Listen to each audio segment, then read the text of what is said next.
প্রার্থীর নাম ননু ধর। তো পত্রিকা হেডিং আসলো, ননু খারাইছে। এই দৃশ্য দেখে মানে এই হেডিং দেখে ননুর গেল মাথা ব্যথা গরম হয়ে ননু পত্রিকা অফিসে চিলাচিলি করলো যে হেডিং বদলান।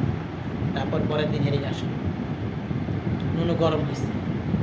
তো যখন পার্টি অফিসে ননুর যে সিনিয়র সভাপতি তাকে জিজ্ঞাসা করা হলো যে আপনাদের তো ননু সুনু দর খারাইছে, এ নিয়ে আপনি কি মানে আপনার কি বিক্রির প্রতিক্রিয়া? তারপর সে বললো ননু আবার কবে খারাইল, আমি তো টেরই পাইলাম না। এরপরে কী হলো, ওই একই পদে একই পোস্টে আবার এক মহিলা সভাপতি দাঁড়াইছে, তার সাথে ননুর একদম বিশাল গ্যাঞ্জাম। সে ননুরে দেখতেই পারে না, সে সাংবাদিকদের যেন তেন ননুর সম্বন্ধে অনেক আজে বাজে কথা বললো। পরের দিন হেডিং, মহিলাদের সন্তুষ্ট করতে পারেনি ননু।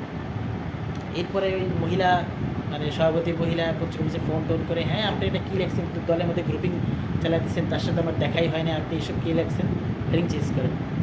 তো হেডিং চেঞ্জ করতে বলাতে পরের দিন হেডিং আসলো, ননুতে সন্তুষ্ট মহিলারা।